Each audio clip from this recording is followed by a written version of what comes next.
అందరికీ నమస్తేనోళ్ళ welcome to సాఫ్ సీదా ముచ్చట. ఎట్లున్నారోళ్ళ అందరూ మంచిగున్నారా? నేనైతే మంచిగున్నానోళ్ళ. మీ కొరకు ఇలా మంచి మంచి వార్తలు పట్టుకొని వచ్చిన.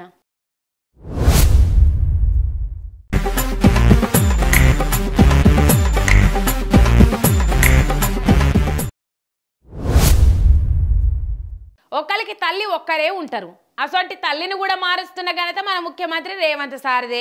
చరిత్రలో నిలిచిపోయే పనులు చేస్తాడనుకుంటే చరిత్రహీనుడుగా నిలిచిపోయే పనులు చేస్తేందుకు షారు సానా దండ్లాడతాండు. బతుకులు మార్చవయ్యా రేవంతు అని గద్దెనెక్కిస్తే పేర్లు మారుస్తా, లోగోలు మారుస్తా, తల్లులను మారుస్తా, బంగ్లారు మారుస్తా, బండ్లు మారుస్తా అని బతుకులు మార్చే పనిని బంధు పెట్టిండు తెలంగాణ ముఖ్యమంత్రి వర్యులు. మొన్నటి నుంచి చెప్పుకొస్తూనే ఉన్నాం కదా, తెలంగాణ తల్లిని హస్తం గుర్తుకే ఓటెయ్యండి అనేటట్టు మామూలు విగ్రహం తయారు చేసిండ్రని.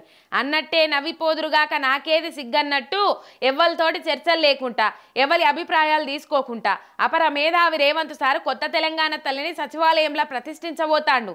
సారు తెలంగాణ తల్లితో సహా అన్ని మార్చినవు కదా, ఇక ఇంగ్లీషు రాష్ట్రం పేరు మార్చినట్టు తెలంగాణ రాష్ట్రం పేరు కూడా మారుస్తే నీ మిషన్ సక్సెస్ అవుతుందేమో అని ఆలోచన చేసుకో.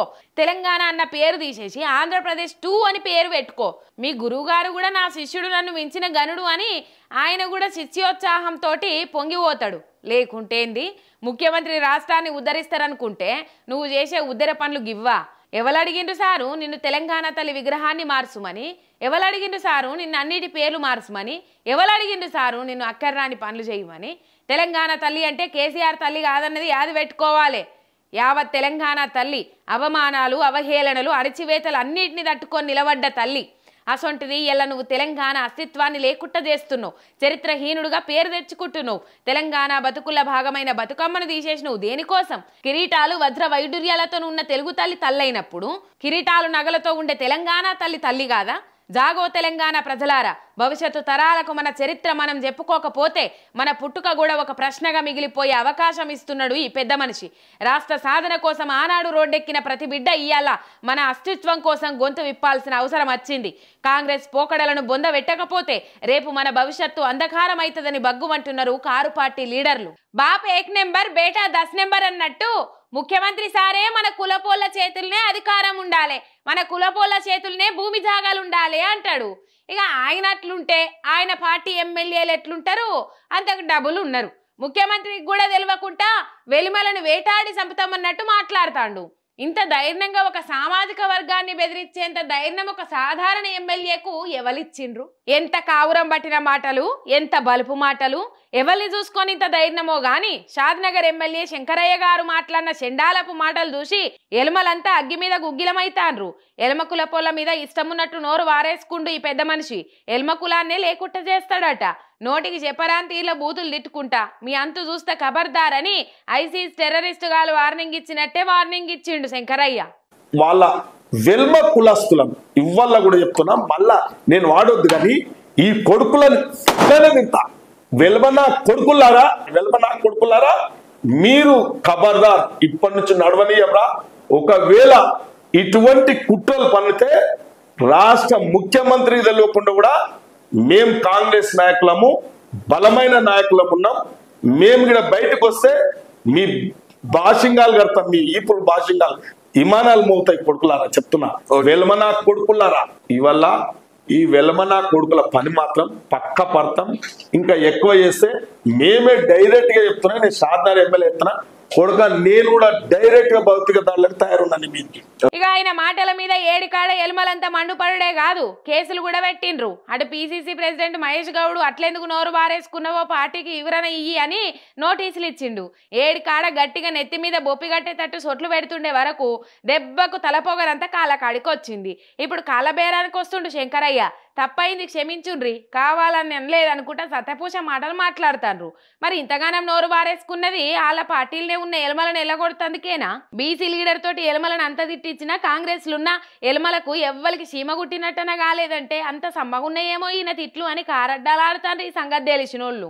ముచ్చట చెప్పే పటేలు బిచ్చం పెట్టడని ఎన్నడు సందో మొత్తుకుంటున్నాం. మన వ్యవసాయ మంత్రి తుమ్మల నాగేశ్వరరావు గారి తరీక కూడా గట్లనే ఉన్నది, సేమ్ టు సేమ్. అన్నం పెట్టే రైతులనే బిచ్చగాల లెక్క ఊకే అడుక్కునేందుకు సిగ్గులేదా అని మాట్లాడుతాడు. కోదాడ మండలం కాపుగాళ్ళు కాడ వ్యవసాయ మంత్రి సారే ఎసొంటి మాటలు మాట్లాడుతుండో ఇనుండ్రిగా. కొత్తగా నాకు రైతు బంధు రాలేదు, రైతు బీమా రాలేదు, రుణమాఫీ రాలేదని అడుక్కునే బతుకు మనకు అవసరం లేదు. ఇంటిరా ఏందివా మీరు అపరప యాడికి పోయినా నాకు రైతు బంధు రాలేదు, రైతు బీమా రాలేదు, రుణమాఫీ కాలేదని ఎందుకు అడుక్కుంటారు? ఏదో మాట ఇచ్చినాం కదా అని సర్కార్ తన పైసలు లేకుండా అప్పు చేసి మరి మీ రైతులకు రుణమాఫీ చేసినాం. అయినా కూడా ఇంకా గొంతమ్మ కోరికలు కోరినట్టు ఊకే అది రాలే ఇది రాలే అని మమ్మల్ని గీమాలుతుండ్రు. మీది మీరు సంపాదించుకోలేరా? సర్కార్ తాను అడక తినకుండా ఉండలేరా? పైసలు వచ్చే పంట వేసుకుని ఆలోచన చేసుకోవాలి కానీ ఊకే ఇది రాలే అది రాలే అని మా ఎంట పడితే ఎట్లా అని సింధులు దొక్కిండు సారు. అయితే గత కొన్ని కాలంగా ఇబ్బందులు పడ్డారు, కష్టాల్లో ఉన్నారు, అప్పుల్లో ఉన్నారని చెప్పి ప్రభుత్వానికి ఇబ్బంది ఉన్నా కష్టం ఉన్నా ధైర్యంతో సాహసంతో మొదటి పంట కాలంలో భారతదేశంలో 21,000 కోట్లు రైతులు జమ చేసినటువంటి ప్రభుత్వం. గత ప్రభుత్వం ఇవ్వనటువంటి 7,625 కోట్లు రైతు బంధుని రిలీజ్ చేసినటువంటి ప్రభుత్వం. 3,000 కోట్లు మొత్తానికైతే కడుపులో ఉన్నదంతా క్లారిటీగా కక్కిండు సారు. చూస్తుండ్రా పబ్లిక్, ఈ కాంగ్రెస్ సర్కారుకు రైతుల మీద ఎంత కపట ప్రేమ ఉన్నదో. అందుకే ఓట్లకు ముందు శిల్కకు చెప్పినట్టు చెప్పిండు కేసీఆర్ సారు. మోసపోతే గోసపడతారు అన్నడా? అన్నట్టే అవుతుంది. ఇప్పుడు ఎవలేం అడగక ముందే సిగ్గు లేకుండా హామీలు ఇచ్చిన అడ్డగోలుతనం ఎవరిది సారు? ఇప్పుడున్న సర్కారు కంటే రూపాయి ఎక్కువనే ఇస్తాం, రుణమాఫీ బరాబర్ చేస్తామని మాటలు చెప్తే ఇదే రైతులు నమ్మి ఓటేస్తేనే కదా మీరు ఇవాళ మంత్రులైంది. మరి ఏడాదైనా ఇచ్చిన మాట నిలబెట్టుకోక మత్పరిస్తుంది మీరైతే.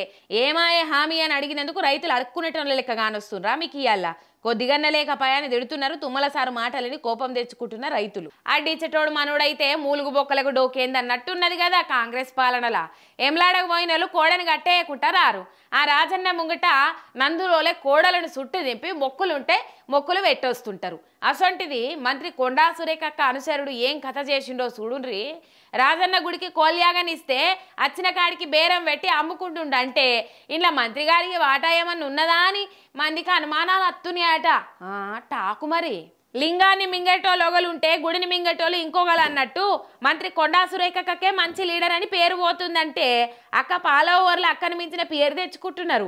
ఆగస్టు 12 తారీఖు నాడు కొండా సురేఖక్క రికమెండేషన్ తోటి వరంగల్ జిల్లాలుండే రాంబాబు అనేట ఆయనకు 49 రాజన్న కోడలను అప్పగించిండ్రు గుడి ఆఫీసర్లు. అయితే ఆ 49 కోల్యాగలను మారుబేరగాళ్ళకు అమ్ముకొని సొమ్ములు చేసుకుంటూ ఆ రాంబాబు రాజన్న మీద భక్తితోటి రాజన్న గుడికి కోల్యాగలను భక్తులు అప్పజెప్పి పోతే ఇసొంటోళ్ళు ఇట్లా బట్టేవాది కథలు పడబట్టే ఎట్లా సిగ్గొస్తుంది వీళ్ళకు? గిసొంటి ఢోకేబాజోనికి కోల్యాగలు ఇయ్యుండ్రని కొండా సురేఖక్క ఎట్లా రికమెండేషన్ చేసింది? కోల్యాగలు అమ్మిన పైసల మంత్రికి ఏమన్నా వాటా ఉన్నదా బయట పెట్టాలని విశ్వ హిందూ పరిషత్తోళ్ళు బజరంగ్ దళోళ్ళు మండిపడతాండ్రు. ఈవో వినోద్ రెడ్డి ఇంత అయితున్న సీమగుట్టినట్టన్న స్పందిస్తలేడని గరమైతాండ్రు. మంత్రి మెప్పు కోసమే కోల్యాగలను బేరానికి అప్పచెప్పి సొమ్ములు జేబుల్లో నింపుకుండ్రని ఆరోపిస్తుండ్రు. ఎవరైనా రైతులు అడిగితే 2-3 కోడలే అప్పచెప్పే ఆఫీసర్లు మంత్రి రికమెండేషన్ తోటి 49 కోడలు ఒక్కసారి ఎట్లా అప్పచెప్పిండ్రని అడుగుతాండ్రు. దీని మీద గీసుకొండ పోలీస్ స్టేషన్లో ఫిర్యాదు ఇచ్చిండ్రు. దొంగ చేతికి తాళం ఇచ్చినట్లు పసల దంద చేసుకోవడానికి పసలను ఎట్లా అప్పచెప్పిండ్రని గరమైతాండ్రు. మరి దీని మీద మంత్రి సురేఖక్క ఏమంటుందో చూడాలే. ఇగో ఇవ్వల్ల ఇలాంటి సాఫ్సీన ముచ్చట్లు ఎట్లున్నాయి? మస్తుగున్నాయిలే. మళ్ళీ వచ్చినప్పుడు ఇసొంటి ముచ్చట్లు పట్టుకొని వస్తుంది మీరేక. అంతవరకు మీరు చూస్తూనే ఉండరు మీ మిర్రర్ టీవీ శనార్థి.